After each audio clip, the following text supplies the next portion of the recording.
Let's get started with a word of prayer. Father, thank you so much for your word. We pray, Lord, that you will watch over us at a very difficult time of human history, that you will protect us and help us to live lives that glorify you in every way. Pray that you will let this message be clear, as clear as possible. In Jesus' name, amen.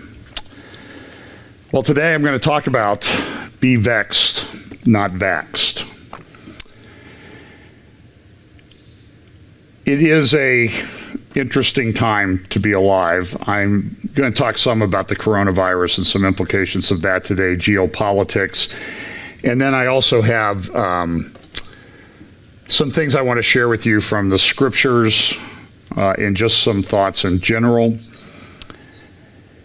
But it is a period of time where we certainly live where the events that are at least foreshadows of the exact things that will take place are manifesting themselves. You can see everything coming together. It is, and I've used this for many years, a world disrupted, and it certainly is a world disrupted. It is it's a vexing time to be alive. And it should be. That's a good reaction. That's okay. I think that's actually a godly reaction. You know, in Luke chapter 19, or excuse me, Luke 17, Jesus was giving indications of what it would be like around the time that he returned. And in Luke 17, verse 26, he said, "And as it was in the days of Noah, so shall it also be in the days of the Son of Man. They did eat, they drank, they married wives, and were given in marriage until the day that Noah entered into the ark, and the flood came and destroyed them all."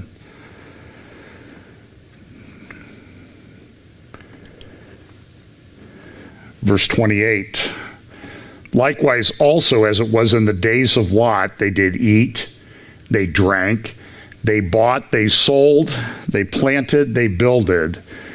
But the same day that Lot went out of Sodom, it rained fire and brimstone from heaven and destroyed them all." As you know, I've actually gotten accused of talking about it too much. The transgender agenda and some of the LGBTQ agenda items that I've been critical of and that I think are indicative of the time in which we live, I've been accused of focusing on that too much. But it is a big problem in our society and culture.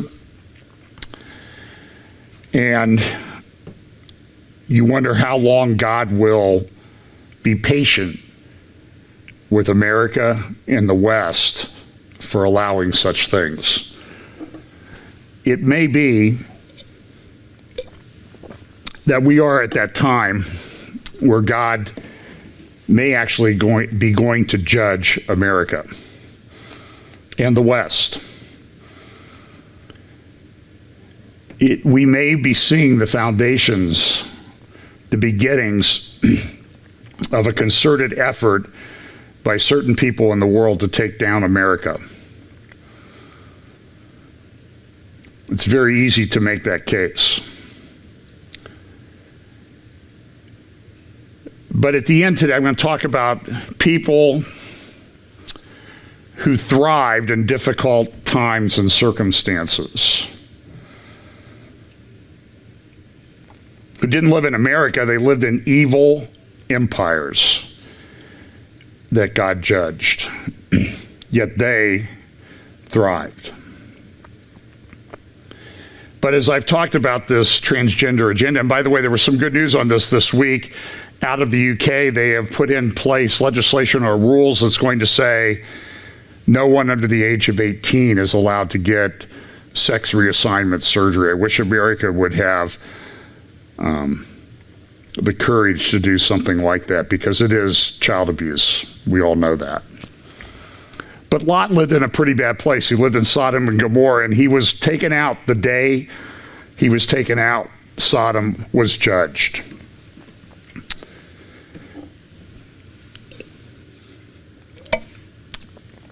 And Peter talks about this, and this is sort of where this is where I got my title. In 2 Peter chapter 2, he talks about Lot. And what Lot was going through is he saw these things. And I've said many times, I don't even know that Lot had to put up with drag queen story hour at the local library where they invite children. But nevertheless, Lot's reaction to all of this was, 2 Peter chapter 2, verse 7 says, "And delivered just Lot, vexed with the filthy conversation of the wicked, for that righteous man, dwelling among them, in seeing and hearing, vexed his righteous soul from day to day with their unlawful deeds. The Lord knoweth how to deliver the godly out of temptations, and to reserve the unjust unto the day of judgment to be punished." So Lot had the right reaction. So if you look at the things that are going on, and there's many things to be going on many different levels in the world today, and you are vexed, that's probably a pretty good reaction. There's a lot of things to be upset about. So let me touch on a few things that are going on in the world and some developments that I think might have some prophetic significance or relate to different subjects in Bible prophecy.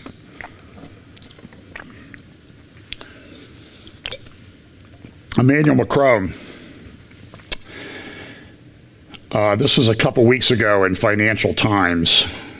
And I've been reading more of Financial Times. It's published in the UK.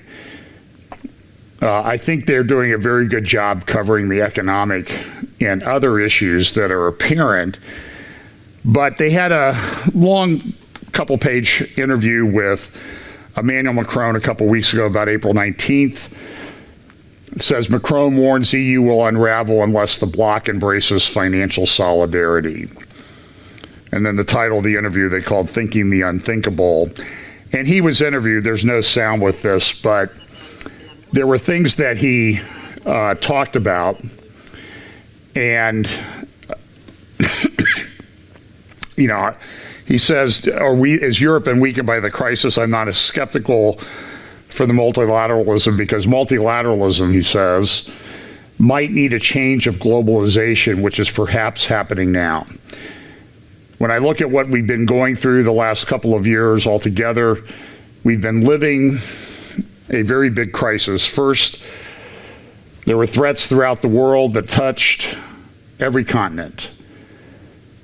Then there was a change in the migration pattern that was very unsettling. Then happened a brand new phenomenon, which was, at least in its strongest expression, a climatic phenomenon. He's a globalist climate change guy. And here we have the health phenomenon. And 10 years ago, we experienced an unprecedented economic crisis before experiencing this one. And all of this shows that we are always very interdependent. Simply put, the crisis we are living through, and that's what makes it similar to the ecological crisis, is shining a light in front of us. Nobody is asking the question as to whether it's necessary to shut down the economy in order to save lives. And nobody thought it was possible of us. That's a very deep anthropological shock. And we have half the planet at a standstill to save lives. It's actually more than that. There is no precedent in history. So I don't know how to outline what the consequences will be, he says. He goes on later in the interview to talk about what he thinks about the European Union. Those people don't protect you when you face a crisis. He's talking about strong people, strong authoritarian leaders. The virus, take care of it alone. They are nice. Deep down, They are for Europe when talking about exports of produced goods. When it's about cheap manpower and car parts, we don't make it in our countries, but they are not for Europe when you need to come together. It does not exist. That's the reality. So we are at a moment of truth. It consists in knowing if the EU is a political project or a market project solely. I think it is a political project. When it is political, what comes first is the notions of solidarity at stake. There are notions of solidarity at stake. The economy depends on it. Let's not forget that the economy is a moral science. But when everything explodes, your P&L living, this is what we're living. If we don't, is there a risk of the fall of the Eurozone? Yes, he says, and the European idea. I don't know how it will be, but it's evident. It's evident. We are living what until 6 months ago was unthinkable. To think of the moment we'll go out, or we'll with our former habits, I think it's a cognitive dissonance. I can't tell you how this crisis will end. I am saying it with humility. I don't know when it will end, what consequences it will bring, nor what psychological toll we'll pay. And anthropologically speaking, how will we get through this? I mean, regarding the others, regarding the society, regarding the world, humanity had become nomadic in the last century. Imagine there were 1.5 billion people traveling every year. 1.5 billion people. Humankind had never done that. There was a permanent diffusion of information. 1.5 billion people at least circulating, and everything has changed. All of a sudden you go back to a humankind where we fragment in everything without value that was produced by billions doesn't get to your home, where what I thought useless becomes rare and exceptional, where you will have to reproduce it yourself, where we ask the people, don't move, not even a step.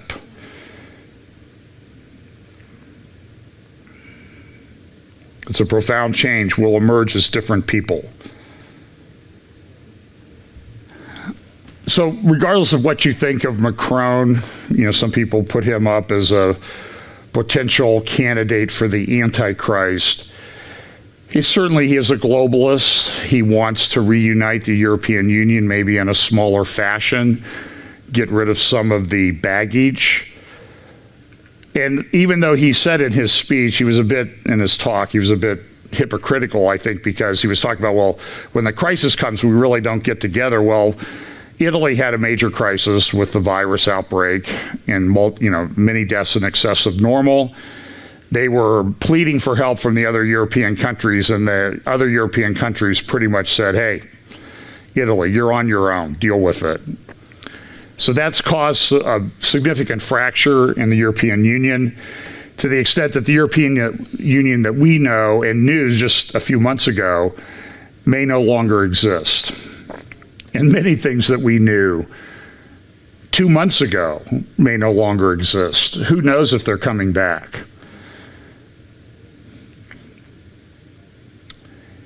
So let me just say a few things about the crisis. Now, I do have a bit of a different view of the crisis, that I don't think the virus was a hoax or fake. I think that is a difficult problem that people have had to deal with.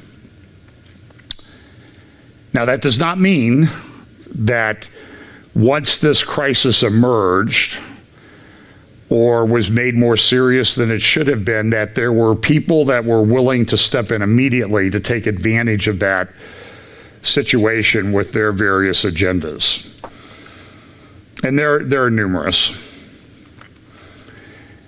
Whether it was to attack President Trump, whether it was to bring in more globalism and interdependence, even though that's one of the major causes of the problems that we have. But there are some things that are just different. And I read a broad swath of papers from all sorts of different political views. This happens to be an article in the Financial Times. Death toll 60% than higher, or higher than reported, 60% higher than reported. And the thing that, and I know people say, well, there are some COVID-19 deaths that have been reported as COVID-19 deaths which were not COVID-19 deaths. And I accept that as accurately stated. I would also say that there are flu deaths that are counted as flu deaths that are not flu deaths. There's always comorbidity on flu deaths. I just find it interesting that people cite CDC statistics on the seasonal flu death like it's gospel truth. Yet if you cite CDC statistics or other statistics on COVID-19 deaths, it's all fake news. It seems to be a bit of cognitive dissonance there. But one of the things that has been noted in New York City, London, Stockholm, England, Wales, is that there has been a spike of deaths above what they normally expect on a day-to-day average. Now, the average in New York goes up and down from season to season, more in the winter die than usually in the summer, but there's sort of a static line of a certain number of deaths per day. Those numbers of deaths per day in the month of April were up almost 300% in New York City. That's not normal.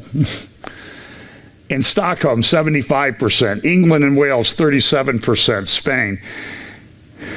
Ecuador, in this one city in Ecuador, a 347% increase in the daily number of deaths over the course of the month. So this is not normal, and there's probably a lot of explanations for it. Part of the reason, while I think there's overcounting of COVID deaths, I think there's also significant undercounting of COVID deaths because people are dying at home. And many people are dying at home for a whole bunch of different reasons, because people aren't going to the doctor or the hospital because they've been told, don't come to the doctor or the hospital. So people are dying of a heart attack at home. But in certain places, like New York City, the crematoria have been overwhelmed. I could show you pictures of a funeral home in Queens with the young 24-year-old funeral director. This was in the Times of London about a week and a half ago. And she's standing in the parlor room where they would have the body laid out for viewing on a normal funeral. And the room is full of chairs, and there's 2 chairs. And on each chair, there are 2 or 3 cardboard boxes, long boxes, which are bodies. And she's like, I can't keep up. We're having to ship bodies. They had to get a special rule in place allowing them to ship bodies across state lines to Connecticut to cremate them, because there's just been so many. And so what's happening there, regardless of your view of the virus, something is going on there, and people are dying in a much, much higher number. There's not been a spike in deaths like that in New York City since 9/11. And we all know what happened on September 11th, 2001. And so they're running around trying to figure out what it was that caused their deaths. In some cases, they're attributing a lot of them to COVID-19. In some, they're investigating further. And so you'll see this adjustment of numbers up and down for a while until they finally get things under hand. But, the exact count is not necessarily the most important thing right now. They have a problem they have to deal with. They have a lot of people that need acute care. And we've seen some drugs develop or treatment strategies develop and that type of thing. So my view is it's a problem. There are things that are happening that are not normal. I mean, we see these stories in New York where they found, 40, 60 bodies in a unrefrigerated U-Haul truck. The neighbors called because the smell and liquid seeping out from the back of the truck was putrid. And I don't know that in any seasonal flu death situation, even in bad years, that we've had to deal with that particular problem. But the main thing is the whole healthcare system has collapsed, because until just recently they'd stopped all elective surgeries. They even considered some cancer surgeries elective surgeries. And people weren't getting treated, and people are dying of regular things at a greater rate as well. And the whole healthcare system has just been blown apart. Doctors and nurses laid off, rural hospitals. Many hospitals will fail, probably never reopen, like restaurants are never going to reopen. It's a major problem. And I think you could validly say that the people who pushed all the lockdowns didn't consider everything that might happen in its wake. I also note that the oil crisis has continued, the oil price crisis. Now remember that the oil war, price war, started between Russia and Saudi Arabia back in January. China shut down. The biggest supplier of goods on the planet shut down for like 75 days, and they're still not really fully open. And even as they've opened, they've had small outbreaks in a factory or whatever, and they've had to shut the factory down again. I mean, I know people who have a nice car, Mercedes or something like that, and I've heard complaints from them, I can't get the brake pads for my Mercedes because they come from China. And it's a problem if you need brake pads for your Mercedes, but it's also, at least you have a Mercedes. You may not be able to stop when you go someplace, but at least you have the Mercedes. But when China shut down, that dropped demand for oil in China by 40 to 50%. And Russia and Saudi Arabia, which are very dependent on oil revenues for their economy and social programs, and in Russia for their defense industry and other things, they rushed into the market and they started flooding the market with oil to try to protect market share. Well, as they flooded the market with oil and demand dropped in China, then as the virus spread, demand dropped everywhere. And demand is down probably 30% worldwide. And we saw a week ago that the oil price, at least on one section of the oil market, West Texas Intermediate crude, dropped into negative territory. In other words, you're going to have to pay people to take the oil away. And this is, and when you talk to people and analysts, they always use the term now, this is unprecedented, we've never seen this, we almost can't explain how this happened. Now, it's been explained, I think I talked a little bit about this last week, that it's sometimes called the Cushing problem, because in Cushing, Oklahoma, there's a big storage area, and that storage area is about 72% full of oil right now, continues to grow every day as more oil is pumped in. And they have these massive pipelines. They can bring in like 6 billion barrels of oil per day into Cushing, and they can ship out 6 million barrels per day. But the problem now is 6.5 million barrels are coming in, but hardly anything is leaving, and all the space there is spoken of because the people have oil stored there. They have no place to send it by pipeline to refineries because the demand has dropped so much. 90% of the, I mean, you know, you go out and look around. We live on a flight path sometimes for the Columbus airport, and every now and then you'll go like, oh yeah, I remember that's what a plane sounds like when it flies over the house. Because we're not hearing that hardly at all anymore. So air travel is down roughly 90%. They're big users of fuel. All that fuel is just sitting there. It has to be stored. It's not getting used up, and everything in the pipe. And so what happens is as the storage fills up, they have to shut down wells. So in this article in the Wall Street Journal, it says this: focus in closely, and oil prices turned negative recently because of technicalities in the futures market and storage capacity in Oklahoma. But zoom out, and negative oil prices are merely the weirdest illustration of the destruction of demand in the economy, and fit with two long-standing negative prices in Europe for money and for electricity. In all three cases, the problem is that supply can't respond quickly to changes in demand, while demand can't or won't increase quickly enough to take advantage of the lower prices. This isn't normal. In almost all industries, when demand collapses, production is fast. Production is fast turned off. Car factories are closed, and no company would choose to keep them open if it had to pay you to take a new car. I saw a report yesterday that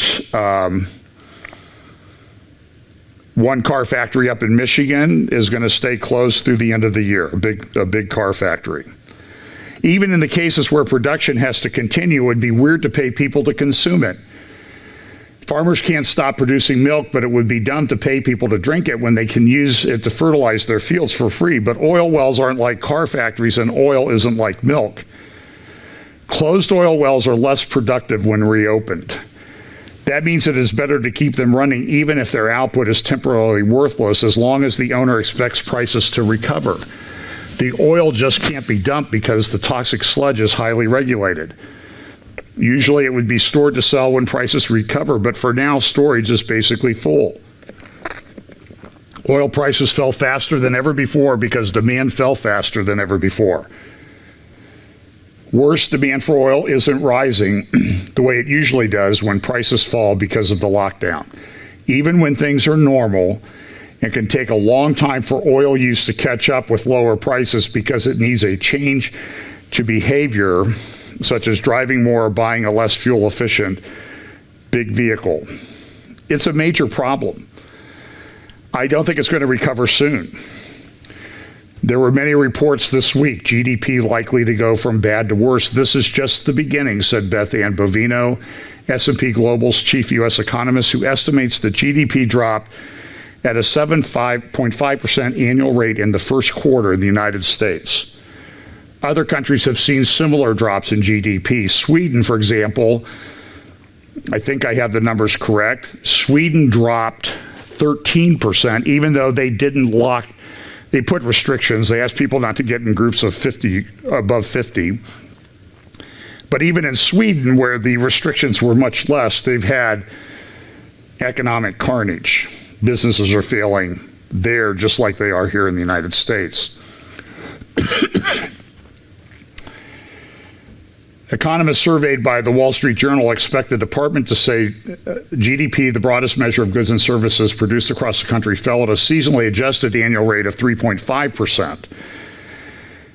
But this is something that hasn't happened for many, many years in a quarter. It's just not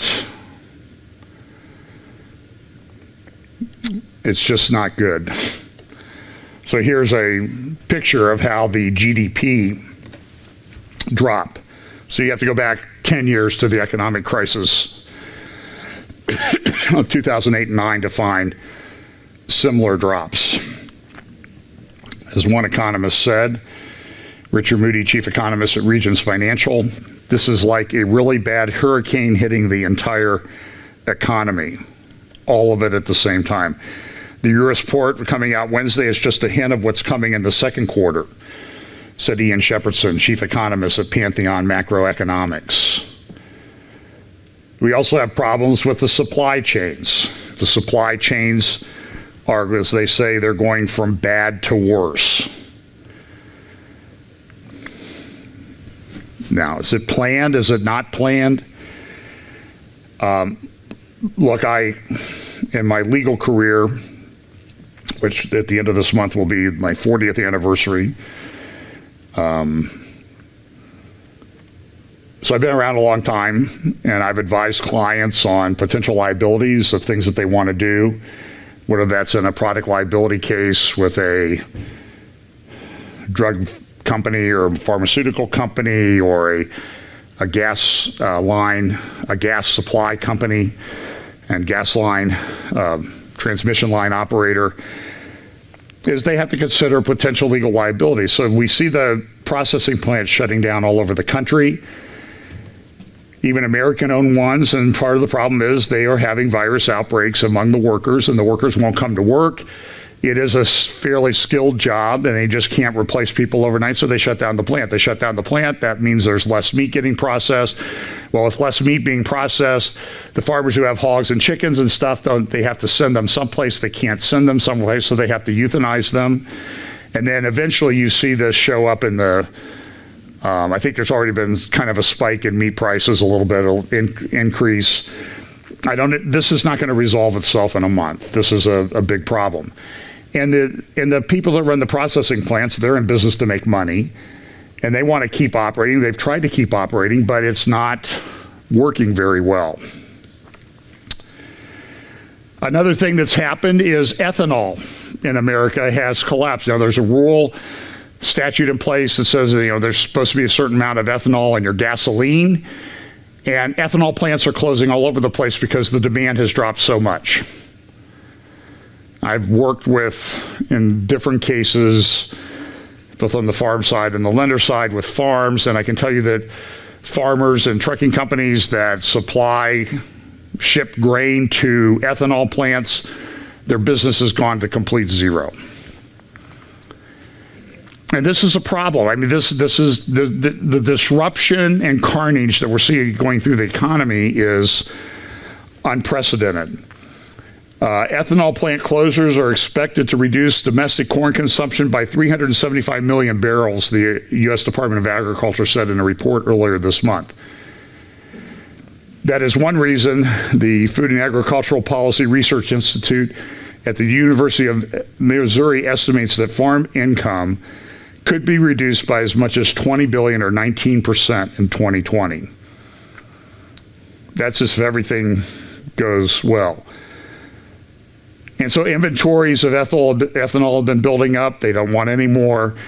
And so this is a problem. Supply chains are disrupted. Before all of the restaurants shut down, schools and restaurants, colleges, universities, and everything, they have a need for food because they have students, and restaurants sell food. They took about 60% of U.S. food production. Well, when that business goes away and drops by 90% or 80% overnight, there's a huge disruption in the supply chain, and shifting that from commercial buyers of food products to consumers takes some time. It's very disruptive. It's not, you just say, well, okay, we don't ship it to, don't ship, a billion pounds of potatoes to McDonald's for French fries. Just send it to Costco or something, and it's not that easily done. But I can't discount the fact that in some places, some of this may be planned. I mean, there are people taking advantage of it. China's buying up companies. Saudis are buying up companies with their sovereign fund because prices are cheap. Stock prices have gone down. And I don't think we've seen the bottom of the market. But again, if I was that good at playing the markets, I wouldn't be here. So farmers are destroying their crops. It's a big problem. Another problem is what's going to happen in the fall. We have colleges. Coronavirus burst the U.S. college bubble. As this article notes, bubbles are bursting everywhere, and America's most prestigious export, higher education, won't be immune. Universities are like landlocked cruise ships, places where all you can eat buffets and plenty of beer, but almost no way of social distancing. Many colleges are considering running online classes into the autumn and beyond, but that requires additional resources that most are ill-equipped to afford. Even before coronavirus, 30% of colleges tracked by rating agency Moody's were running deficits, while 15% of public universities had less than 90 days of cash on hand. And we haven't even talked about the impact that this is going to have on state governments. So where our governor here in Ohio issues shutdown orders, all of those shutdown orders result in less tax revenue, sales tax, gasoline tax, whatever. And so now they're talking about allowing states to file for bankruptcy, which they've not allowed previously. They may amend the statute to prevent that. These things are just unbelievable. In an article the other day in the Wall Street Journal, talked about the Federal Reserve is breaking its taboos to prop up the economy. The Federal Reserve is redefining central banking, it said, by lending widely to businesses, states, and cities in its efforts to insulate the U.S. economy from the coronavirus pandemic. It is breaking century-old taboos about who gets money from the central bank in a crisis, on what terms, and what risk it will take about getting that money back. The Fed balance sheet, I think this is this slide. Well, here's a chart of monthly restaurant same-store sales changed from a year earlier. So you can see the change. through March. It's probably even worse if you consider April. Here's another chart about restaurant layoffs, 8 million people. Oilprice.com. This is a little bit disjointed, I guess. I don't have all my slides organized by topic, but that's because it's almost impossible to organize things by topic because everything is so related. And this big article in oilprice.com the other day on April 30th, the oil wells that will never recover. And they say the cheapest storage is in the ground, but when you shut down the well, anything that was wrong with the well will come to the fore, and reopening it is not just like turning on the tap. This week there were 30 million. We reached 30 million jobless claims in the last 6 weeks. An incredible number, something that we've never really seen before. This is an interesting article about a Cleveland restaurant on the near west side, not too far from Lake Erie, called Spice. And it's a very interesting article to read about what the owner of the restaurant. It was a popular restaurant. It was expensive. It was like $24 for a pork chop. But it was a farm to table. He had suppliers. He had people. He had bakers. All these people that supplied him, but he had a very thriving catering business that funded the restaurant. Well, guess what happened to the catering business? How many catering jobs do you think you're going to get when weddings are limited to 3 or 4 people and you're not allowed to have gatherings? And so he made the painful decision the other day, or this past week, to just shut the thing down and never reopen. And so if you look at Google Maps and you put in Spice Restaurant, Cleveland, Ohio, on Detroit Avenue, it says permanently closed. And that story is going to repeat itself over and over and over and over again. And these are real people with real jobs, real lives, entrepreneurs that do what they love and love what they do, and they sometimes make good money doing it, but now the whole thing has just been destroyed. This is an interesting article on Press TV. The other day was the 72nd anniversary when they celebrated the 72nd anniversary of the founding of Israel. And the UK thing said it marked 70. The Press TV, the Iranian government news agency, said UK congratulates Israel as it marks 72 years since occupying Palestine. Talk maybe a little bit more about that. Report released the other day, I think Friday. Five Eyes dossier. The Five Eyes would be 5 major countries: UK, US, Australia, Canada, and I forget the other one. Might be France. They've all said that, listen, what China did was a giant cover-up, and there's a lot of information. You'll see more of that released in the press over the next couple of weeks. I mentioned earlier, healthcare industry feels economic pain. People are talking about how the whole world changes. You see articles in all the foreign policy magazine like, is globalism dead? And I think the general consensus is it's not doing well yet, but we see people trying to push the globalist agenda in this crisis. You saw some of the quotes from Emmanuel Macron. In foreign policy, there's an interesting article, how life in our cities will look after the coronavirus pandemic. They had 11 experts. A lot of them said that, are people going to want to live in cities like they have before? And they cited, one of these articles cited the situation that happened after the Spanish flu pandemic. In the 1920s, the population of New York City dropped by 1 million, Manhattan. Went from 2.5 million to 1.5. I saw articles this week, Wall Street real estate section on Friday, of home rentals just spiking in Greenwich, Connecticut, Westchester County, and out on Long Island, where people are paying anywhere from $20, $30, $40, even $50,000 a month to rent these mansions because they want to be out of the city. And will that continue? And then the question becomes, well, I don't know if it will continue, because they have to take the train in to Manhattan if they're going to work in Manhattan. And who wants to be on the train right now? The ridership on the New York City subway, and I remember, I think the last time I was up there was around 2008 in the city doing business, and I stayed out on Long Island, and I took the train in, the Long Island Railroad, and then I got the subway to go up to near the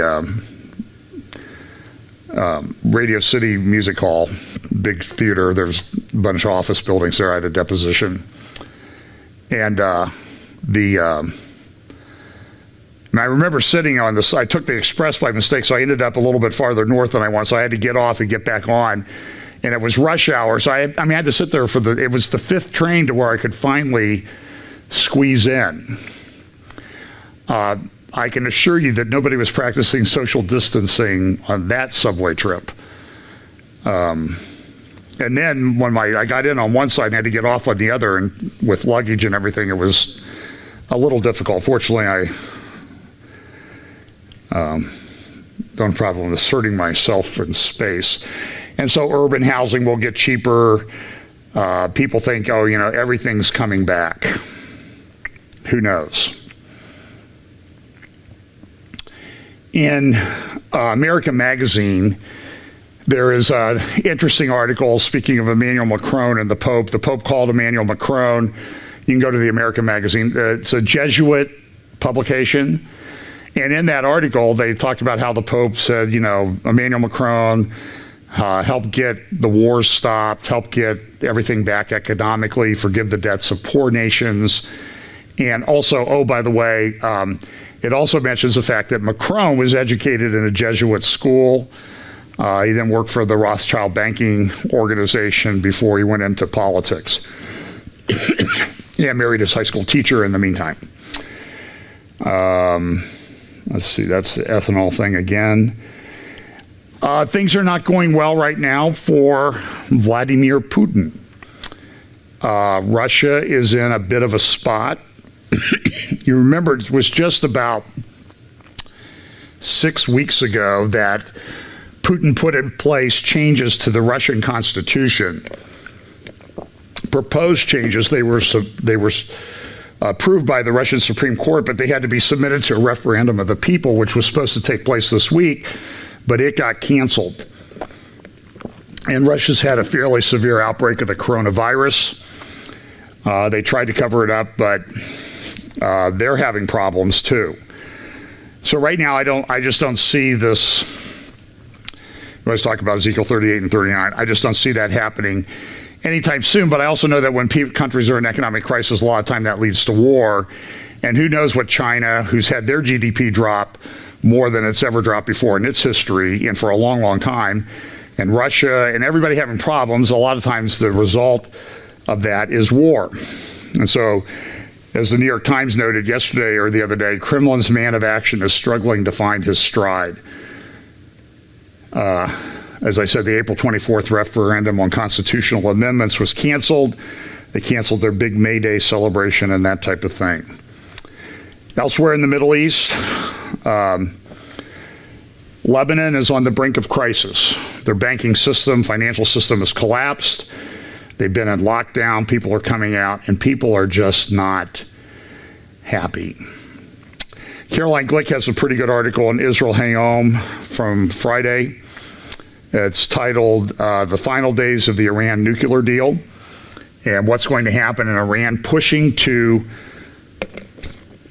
Advance Its Ability to Produce Nuclear Weapons. And the whole thing is in a giant mess. And at the same time, Russia has announced that as soon as the target date comes up in September, October, for the end of the deal, they're going to be selling all kinds of arms to Iran. That's not a good situation. But I highly recommend you can find an English version of her article at carolineglick.com. Recommend that you read it. So this is Kansas City, Missouri. Frequently asked questions. They have put into place what they call the 10-10-10 rule. And they have frequently asked questions about this. And they essentially say non-essential business operations that are not open to the public can resume in-person and delivery operations provided they operate in accordance with guidance provided by the health department and allow workers to maintain social distancing. But then they have this provision. And this is troubling to me because, look, I like the Constitution. I like the rights we have under the Constitution. And I don't like even a little bit of restrictions on it. But the frequently asked question here, to Kansas City, Missouri, are religious services, weddings, and funerals allowed? Yes. After May 6th, in-person religious gatherings, including weddings and funerals, may resume subject to the 10-10-10 rule, if held inside, and limited to 50 people outside. I guess even if you have a giant parking lot. I drove by one of the local sports bars, and they had the park. I'm like, what is the parking lot full? And they had a band outside playing, and people were sitting in their cars listening to it. But it also says here, provided social distancing precautions are followed and event organizers maintain records of all attendees. I do not like this. This one bothers me. Liberty Counsel has some things that they said about it. And one of the things that they said was, Liberty Counsel said this: I am running out of adjectives to describe how completely insane the tyrannical abuses launched by state governors and local officials against pastors and churches are becoming. It is as if these leaders never bothered so much as to glance at the Constitution they swore to uphold and defend. They seem to be governing from some make-believe dystopian viewpoint. Well, that's, and I'm bothered by it. So the question is, how do we change it? And so I'm okay if people want to go protest and that type of thing. People need to remember what happened when November comes, or whenever an election comes up. There's also a report in the Wall Street Journal yesterday that countries that kept a lid on coronavirus look to each other to revive their economies. And they're talking about 7 countries that have sort of joined together. Denmark, Austria, Czech Republic, Australia, Greece, Israel, New Zealand have joined together to try to make some kind of situation so that they'll allow travel between those countries, but nobody else. And a lot of these countries are heavily dependent on tourism for revenue, and they're trying to revive that and get that started back up. And I just don't know how quickly that's going to go. Another report, this is out of a study in the UK, says that coronavirus kills people at an average a decade before their time. Study's fine. So even in the upper reaches of elderly people, on average, the coronavirus is killing them a decade before they would normally die. And I'm sure there'll be a lot of challenges to this certificate. Here's a copy of the paper, COVID-19, Exploring the Implications of the Long-Term Condition Type and Extent of Multimorbidity on Years of Life Loss, a Modeling Study. And again, these things are not the same. There are some strange things going on.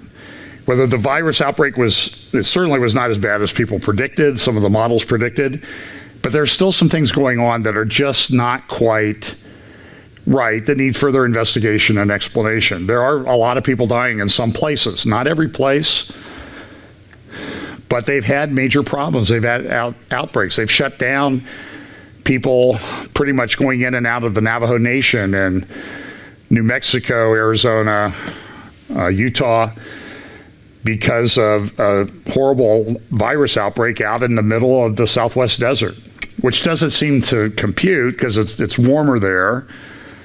But they do live in smaller, tighter communities, which sort of brings into mind the concept of viral load. The more virus you're exposed to, the worse you'll get it. And so there's a lot of speculation, particularly in the Christian community, particularly on my Facebook page. I'm still being said probably over 100 videos per day of different theories. Sometimes in the space of 5 minutes, I'll be sent the same video 9 times. And I will say sometimes people have sent me things and I've responded back that I don't think that video, I think there's some mistakes in that video. I think a lot of it's good, a lot of the information is good, but I think there's some assumptions that are incorrect, and I've been unfriended and blocked quite a bit and told that, well, you're just a dumb sheeple and you don't understand what's going on. But I do know that for a long time, ever since the last huge worldwide pandemic in 2018, or 1918, 1920, when about somewhere between 65 and 120 million people died around the world after World War I. People in public health and other organizations have predicting that we're going to have another one, we're going to have another one, we're going to have another one. Now, I don't know that means that they plan to release a virus, but I think they planned about how they're going to deal with the virus when it happens. And some of them have very bad, evil agendas to put in place. For example, here's this report from the Rockefeller Foundation in 2010, Scenarios for the Future of Technology and International Development. And they have a number of different scenarios that they talk about, but in their lockstep scenario, they have 4 that they discussed. It said a world of tighter top-down government control and more authoritarian leadership with limited innovation and growing citizen pushback. And when you read what this scenario is based on, it sounds eerily like what we're going through right now, which I don't really think is surprising because this is how people are going to react to restrictions on movement. But this is what they wrote in 2010. In 2012, the pandemic that the world had been anticipating for years finally hit. Unlike 2009's H1N1, this new influenza strain, originating from wild geese, was extremely virulent and deadly. Even the most pandemic-prepared nations were quickly overwhelmed when the virus streaked around the world, infecting nearly 20% of the global population and killing 8 million in just 7 months, the majority of them healthy young adults. The pandemic also had a deadly effect on economies. International mobility of both people and goods screeched to a halt, debilitating industries like tourism and breaking global supply chains. Even locally, normally bustling shops and office buildings sat empty for months, devoid of both employees and customers. And I work in a big office building in Columbus. I was down there the other day. It's the headquarters of a big bank. And the executive parking area that has double security was completely empty at noon on Thursday. There were, in the parking garage that I saw, there were less than 20 cars. This is just, it is kind of a zombie apocalypse type movie thing. You feel like you're in the midst of a movie set or something. As this Rockefeller Foundation report says, the pandemic blanketed the planet through disproportionate numbers died in Africa, Southeast Asia, and Central America, where the virus spread like wildfire in the absence of official containment protocols. But even in developed countries, containment was a challenge. The United States' initial policy of strongly discouraging citizens from flying proved deadly in its leniency, accelerating the spread of the virus. This was written 10 years ago before this broke out. Were they prescient? Were they just planning? Were they planning to take advantage of this? And then we also know there's all sorts of theories out there. There was this Event 201 sponsored by Johns Hopkins World Economic Forum and the Bill and Melinda Gates Foundation, which was a global pandemic exercise. I'm not going to play you any of this. I think my prophecy update on the last Sunday in January, I think it was January 26th, I played a number, maybe 15 minutes or so of clips from this pandemic exercise that took place. And a lot of people say, well, see, they predicted this, they planned this, but that event, and it's interesting, Event 201 and the zero is really a globe. I think they're trying to make a statement there by their graphic. But, in that pandemic exercise, they predicted deaths of 65 million. And we've had, as everybody knows, we've had nowhere near that worldwide. We haven't even had that many number of cases. But that was a death rate of deaths that happened over 18 months. It did involve a coronavirus, but it did not think. This is from the New York Times. Friday, 30 million unemployment claims in the United States filed. And the article goes on to say, might be 30 million actually filed claims, but it's probably double that amount because of restrictions put in on filing unemployment claims after the 2008-2009 financial crisis. It's much more difficult to file for unemployment claims now than it was before. So the number, and you're knocked out at the beginning, not you file the claim and then you get denied later. So we have a major unemployment crisis. Another article from the New York Times yesterday about the Permian Basin in Texas, West Texas, where the oil comes from, and they're just concerned about how do we survive this and what does it look like on the other side, because this is something nobody's ever seen. And U.S. oil production is, for all practical purposes, shut down. So we've gone from just 5 months ago, the biggest oil producer on the planet, to almost zero.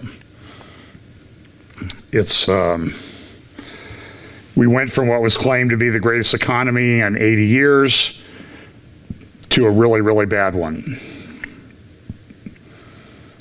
And I think the economy was primed for a crash because it was debt fueled, but that's a topic for another discussion.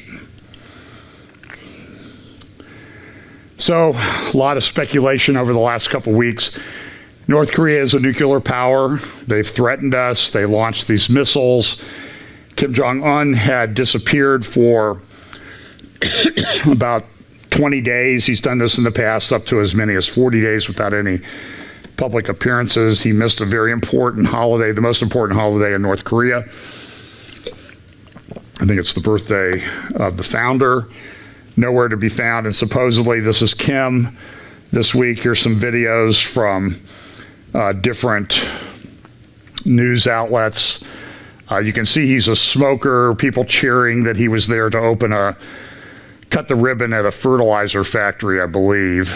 And so they saw him walking around, cutting the ribbon. They did notice that there was a spot on his one arm, which might indicate that he had a big arterial IV in at some point. If you froze that part, you could probably see it. So supposedly he's okay now, and so there was no worries.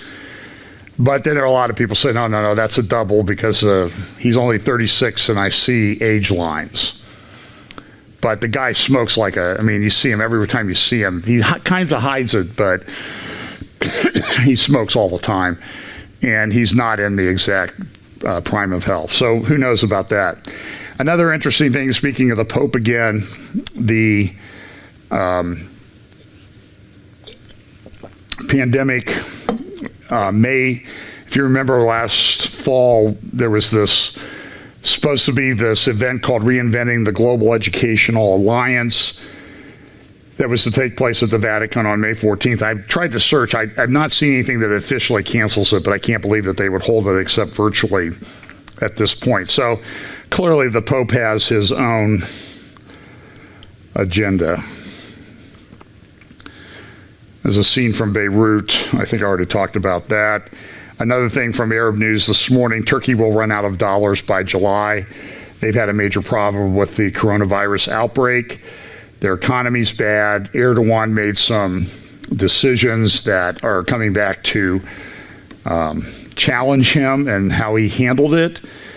And who knows how that's going to work out. And again, this is all part of that Ezekiel 38-39 alliance, where we know that it will come together eventually, but right now everybody's dealing with a lot of major problems. Israel also has continued problems, blue and white. And Likud did form a coalition for an emergency government, unity government. But now there have been petitions filed with the Israeli Supreme Court, and the 11 justices of the Israeli Supreme Court are going to decide is Netanyahu to be barred from forming a government, even though there's legislation that says they can't bar him? But the Supreme Court sort of answers to itself and nobody else in Israel. It's a major scandal. It's even worse than the corruption in the courts that occurred during the Obama administration with the type of judges that were appointed. And so they're supposed to have a hearing this week as to whether they're going to allow Netanyahu to actually go forward and form this government. And the other main thing that's going on in Israel right now is that there's a lot of discussion about the Trump peace plan and whether they can annex land.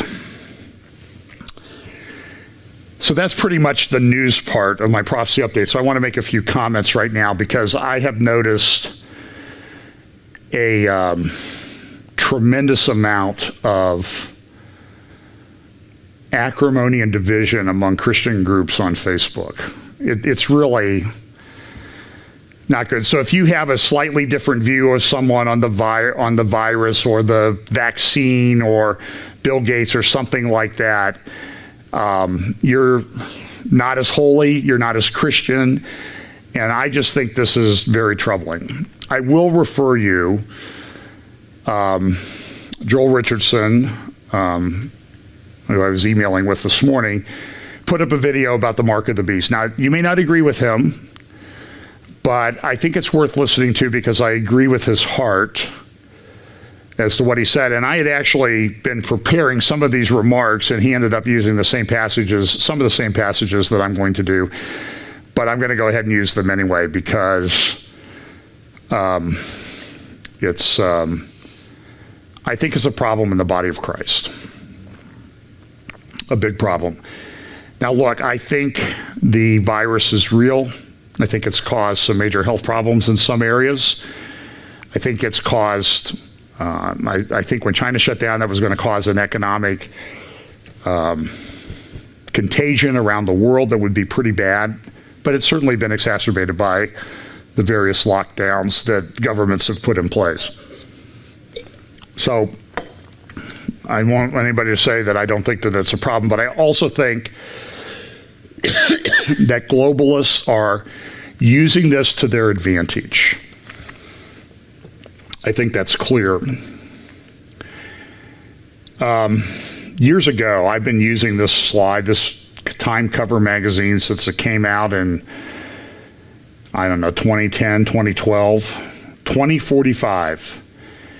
The year man becomes immortal, because then I've talked about this over and over and over again, the development of AI and the attack on privacy and people being tracked. And listen, they don't need a chip in you to track you. I've said this over and over again over the last few months. You carry the tracking device around in your pocket, in your car, whatever. And we use it. We like technology and it makes our lives easier, but it has pretty much destroyed privacy. I want to go back to the 2018 Davos World Economic Forum, one of the sponsors of Event 201. And I'm going to play Professor Hariri from Israel, Tel Aviv University, who gave a talk and followed up with some questions on being human. What is humanity in the light of artificial intelligence? That was the main theme of the Davos 2018 gathering. So just 2 years ago, we have very high pollen counts, and I'm really struggling, as you can guess. But as we've kind of gone through these lockdowns, you've noticed this terminology that's been used that I'm troubled by. Governments of essential activities and essential employees. Essential businesses. And I want to play a clip of Dr. Hariri's comments about what he said. He's a medieval historian and talked about the Dark Ages and serfs. And so take what he said. Now listen, he's an atheist. He lives with his partner. I saw that they made a donation over $1 million to some of the vaccine research or development. So it's clear where he's coming from. But I also think he's an important voice to listen to because he's saying things that I think are sort of pulling back the curtain. So here he is in a Q&A session talking about sort of comparing medieval serfs to modern day humanity as AI develops, and a lot of jobs go away. This is troubling, but listen to him. Hey, guess what? I forgot I do have a, give me 1 second here. Yeah, I just made my sound guy go, what? What? So let me see if I can, hang on here. I got to see if I've got my thing to plug in. Hang on.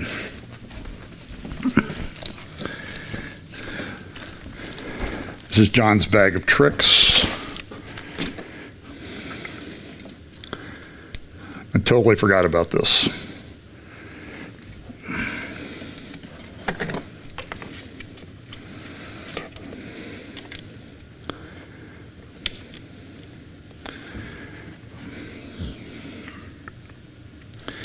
And now I have to check and make sure that it's recognizing the sound card. Give me 1 second.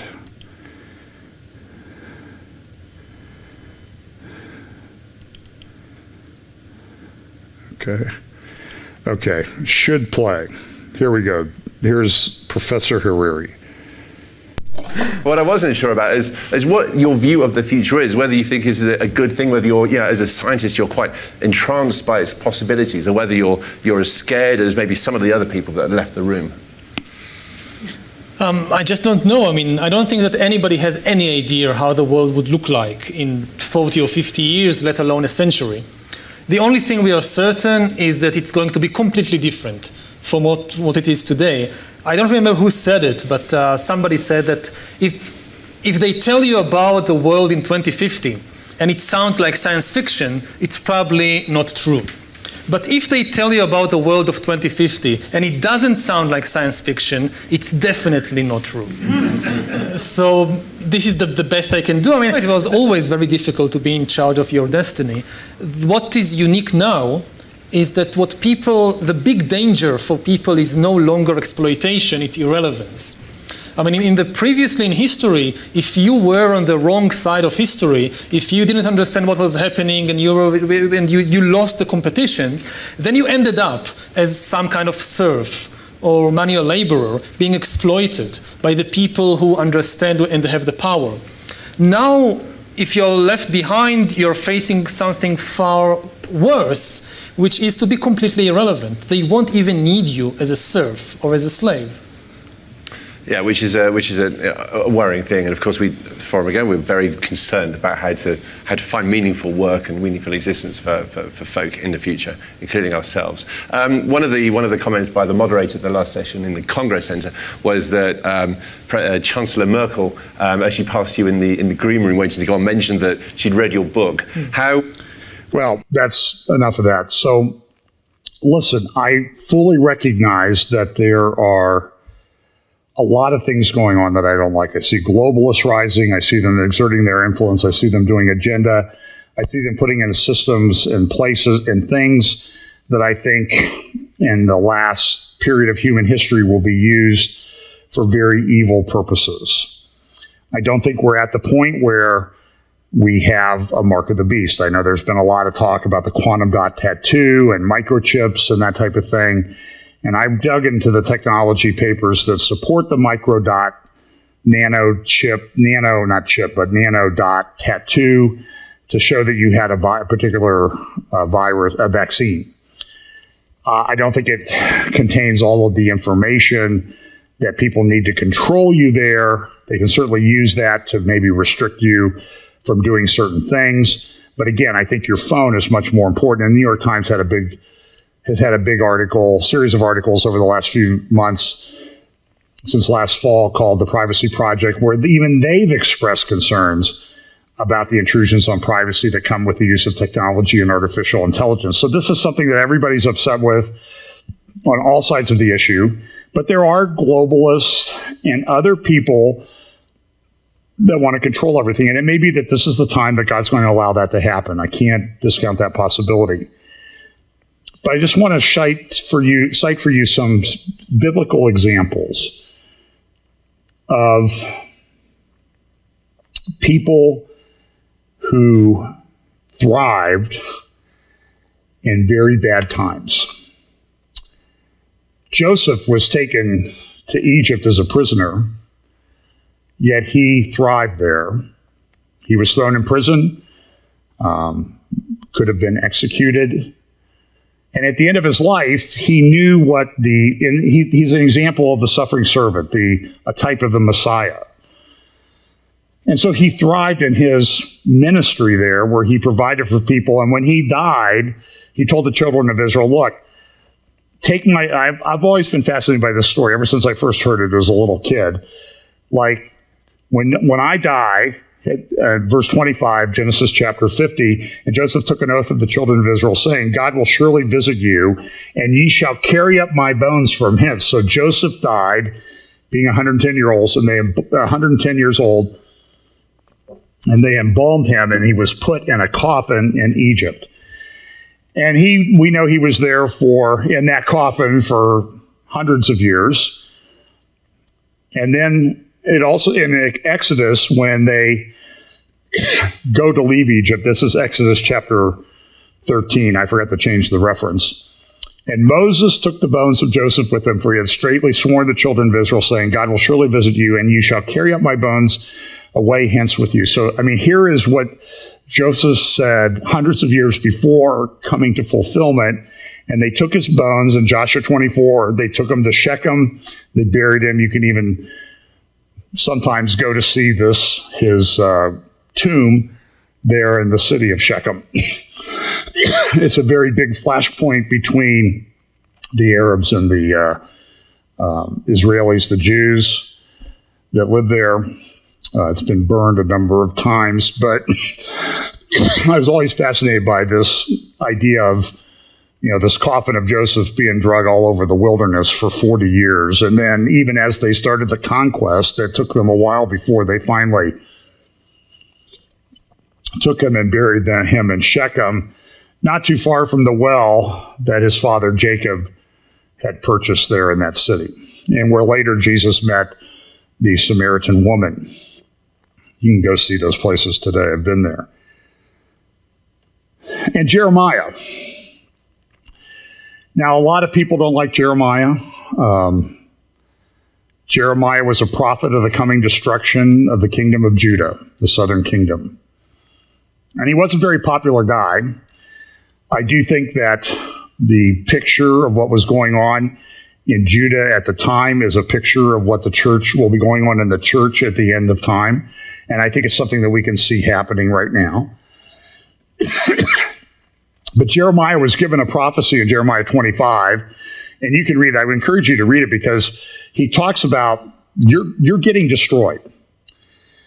This whole land shall be a desolation and astonishment, and these nations shall serve the king of Babylon 70 years. And there's a reason for that, because they had violated the Jubilee and the Sabbath years and that type of thing for the period of 70 Sabbaths. So they were punished for that period of time. They were taken out of the land. But it also says in Jeremiah 25, 12, and 13, it says, and look, when I'm done using Babylon to judge you, I'm going to judge Babylon.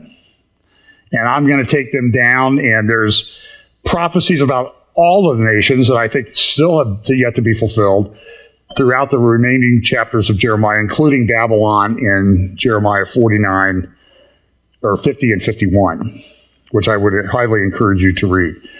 But Jeremiah, the point is, Jeremiah thrived in his ministry, even though he was oppressed in a very bad time. We know that Ezekiel, he was given a vision of the temple in Ezekiel chapter 8, and he wrote, and he was in Babylon, and he came back. And I've shared this many times. You can read through the passage of Ezekiel 8 talking about the things that were going on that he saw in the temple in Jerusalem. And as he goes deeper into this temple, he just sees more and more things that are abominations to the Lord. Idols, drawings on the walls of the temple, women worshiping Tammuz, men turning their backs on the temple and bowing to the east towards the sun. Just a series of horrific things. And we would not even suggest that Ezekiel's ministry was somehow damaged by the fact that he lived under the oppression of the Babylonian Empire. Similar to what I mentioned about Lot being vexed in his spirit, in Ezekiel chapter 9, men are told to go through the city and slay everyone, but it says, before they do that, it says, go through the midst of the city, through the midst of Jerusalem, and set a mark upon the foreheads of the men that sigh and cry for all the abominations that be done in the midst thereof. And that's the NASB says sigh and groan. And so I think just like if you're vexed like Lot, that's a good sign. If you sigh and groan at all the stuff that you see going on in our world today, and all the stuff you see going on even recently, that's a good sign. You should be concerned. You should take comfort in that. If it doesn't bother you, then you have a problem. But it also talks about a mark that they put on the people. And you can go look up one of my studies on Ezekiel chapter 23, and I talk more about what that mark is. It looks like a cross. So people are marked with the cross of Jesus. And I think that's a picture of what happens in the end time. And then Satan, through his beast system, will try to counterfeit that mark. So the point I'm trying to make is that the mark, we want to talk about, I've been watching this for 50 years or more. And the mark's been everything. It's been barcodes. It's been social security numbers. It's been credit cards. It's been the chip in your credit card. It's been microchips under the skin. Now it's the quantum dot tattoos. And we don't know exactly what it's going to be. Certainly all these things are building up to that. But the bigger part of it is that this is a spiritual thing that you need to be concerned about, much more than the physical thing. Remember what it says in Ephesians chapter 6, that we don't wrestle against flesh and blood, but against spiritual principalities and high places and spiritual wickedness. And so we have to remember that this is a spiritual battle, and I think we sometimes get distracted by focusing so much on the bricks and mortar or the physical flesh and blood part of what the mark is, and we ignore the spiritual thing, because we don't know exactly what this mark is going to be. But we know that if you take it, your spiritual destination that's what really should be concerned about.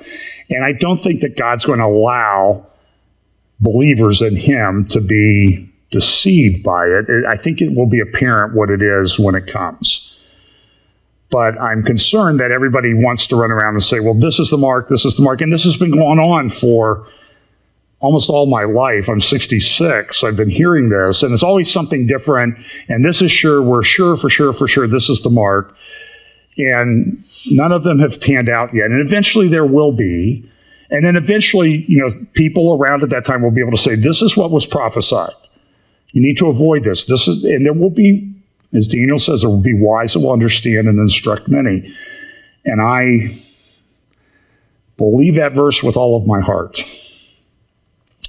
So this will happen in the end times. And one more. One of my favorite books, 2 Timothy, particularly chapter 4. And years ago, I don't think it's available anywhere, but I'll have to repeat it sometime. Famous last words. What were people saying that were true believers in the Lord, true followers of the Lord? What were the last things they said? I hesitate to identify the movie because it's not a Hallmark movie, but it's almost as sappy as that. And Pastor Steve's sticking his finger in his mouth. But in it, it's a story about a prince, and he goes to America, goes to college, meets a farm girl, doesn't identify who he is. Eventually, she finds out he's a prince, and he has to go back home to become king. Then she goes to see him, and he goes to his parents and says, I'm going to marry her. And his mother's upset. She's just a commoner. She's just a farm girl. And then his father, the king, who's passing the crown to him, says, do you love the girl? Marry her. And the mother goes, the father is ill, he's dying, that's why he's passing the crown. And he makes a very kind of a profound statement. He turns to the queen and says, no. It's at the end of a man's life that he remembers the decisions he made at the beginning and whether they're important. And so now I'm going to have to give up my man card because I identified the fact that I've actually watched this movie and remembered it and even talked about it in public. So don't tell my golf buddies because I'll never live it down. But we know that in Acts that Paul and Barnabas went out on the missionary journey, and they eventually had a dispute over John Mark. And Mark went with Barnabas, and Paul moved on with Silas. But Mark had a very effective ministry, so much so that at the end of his life, as he's facing execution, under the iron fist of the Roman Empire, Paul says, only Luke is with me, take Mark and bring him with me, for he is profitable to me for the ministry. So when it was important to him, Paul remembered Mark. But the important point, though, is we have Joseph under the Egyptian Empire, which was destroyed and judged by God. We have Jeremiah in the kingdom of Judah that was falling apart because of spiritual wickedness. We have Ezekiel who lived in Babylon, who gave us great prophecies about the end times and the times, I think, in which we're living. We have Daniel, who also thrived in Babylon. In fact, in Daniel chapter 9, he's reading the passage that I referenced in Jeremiah about the 70 years captivity, and he realizes, I'm reading the Word of God, I'm reading Jeremiah, and I realize we have 70 years of judgment.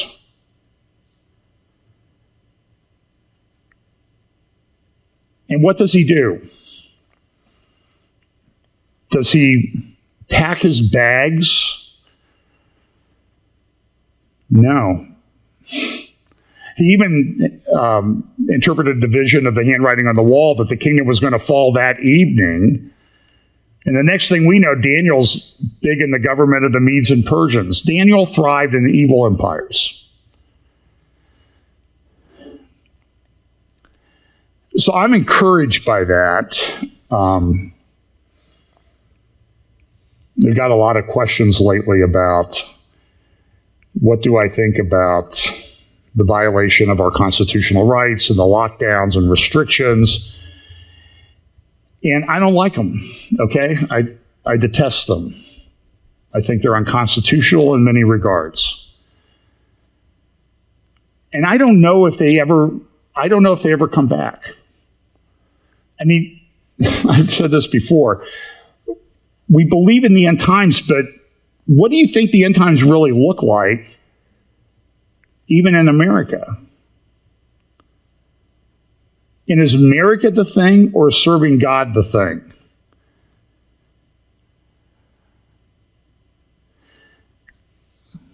Let me put this in a little different perspective.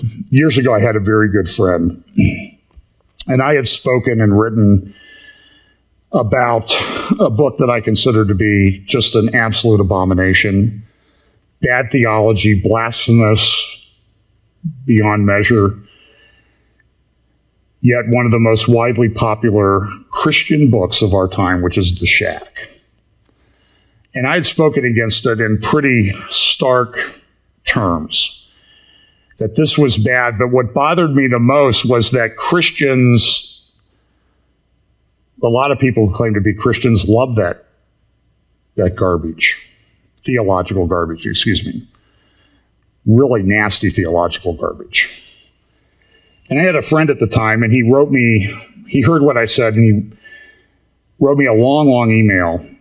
John, we've been good friends. We've talked about a lot of things, spiritual things over the years. But I read the book. I don't think it's that bad. And he went on for like 2 or 3 pages singing the praises of that book. And I wrote to him, I said, my friend, I wrote back to him, I said, listen, we've been friends a long time.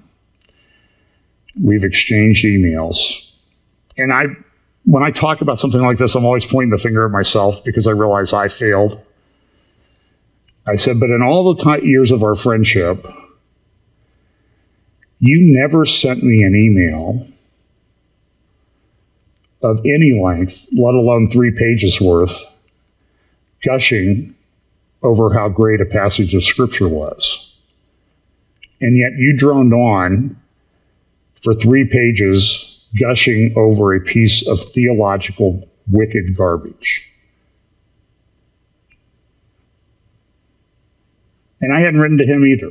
So it was sort of, I think we both need to reorient ourselves. So what I see a lot today is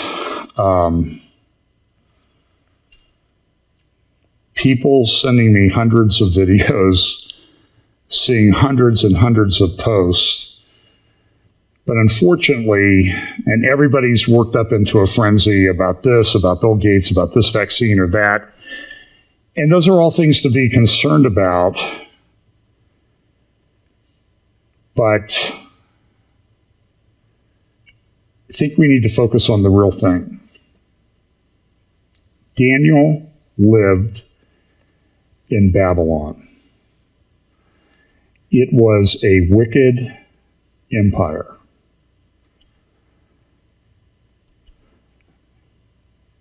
I don't know that he had the right of freedom of speech.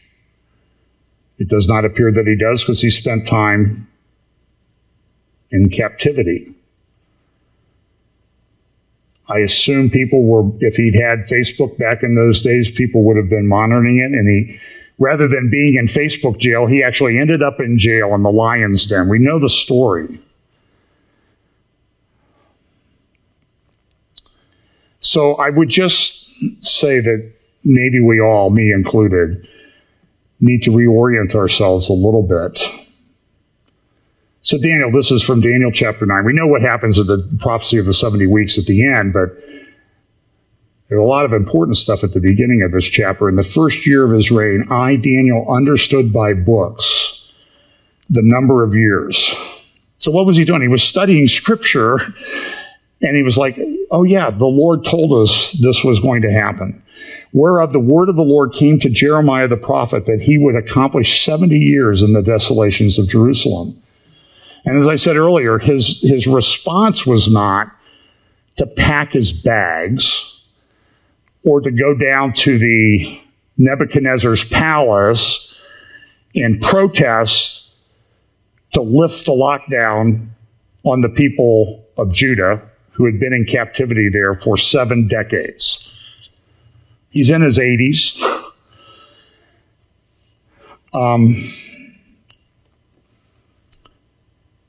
He didn't, here's what he did.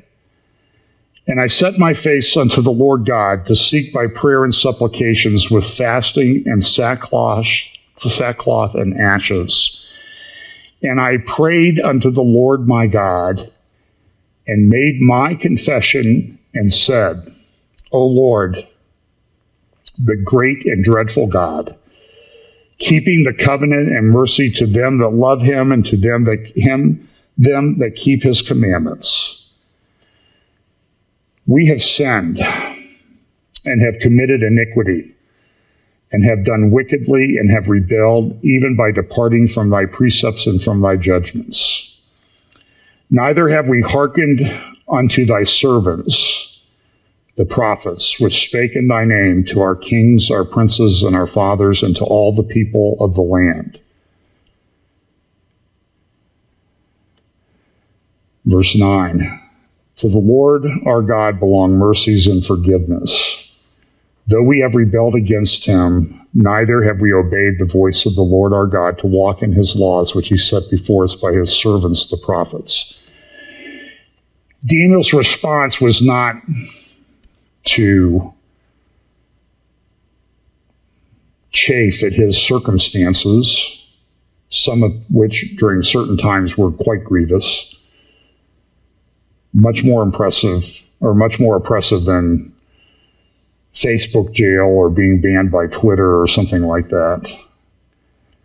But I think his reaction to all of that was a model for us, that his response was to repent and seek the Lord's forgiveness for the things that had been done among his people. And maybe that would be better for us. I don't like violations of my constitutional rights. But I know that Joseph thrived in Egypt. Ezekiel and Daniel thrived under the oppressive reign of one of the lead. It's such an evil empire that it's sort of a model for the end time beast system. And Paul thrived, and the church flourished under the iron fist of the Roman Empire. I think that God will bring us through this. But I think God's people need to, and I need to focus more on the Lord, his provision, his promises, and follow his ways. Knowing that there's no prophecy that says that Americans will always live under freedom and liberty until the Lord returns. And it might be better. I had this discussion with a friend this week, for us to pray, because we're living at a time where prayer and being in the Word is more important than it has ever been. Father, thank you so much for your Word. Pray that you will bless us this week, give us opportunities to share the gospel, and help us to keep in mind that our lives are to glorify you in everything. In Jesus' name, amen.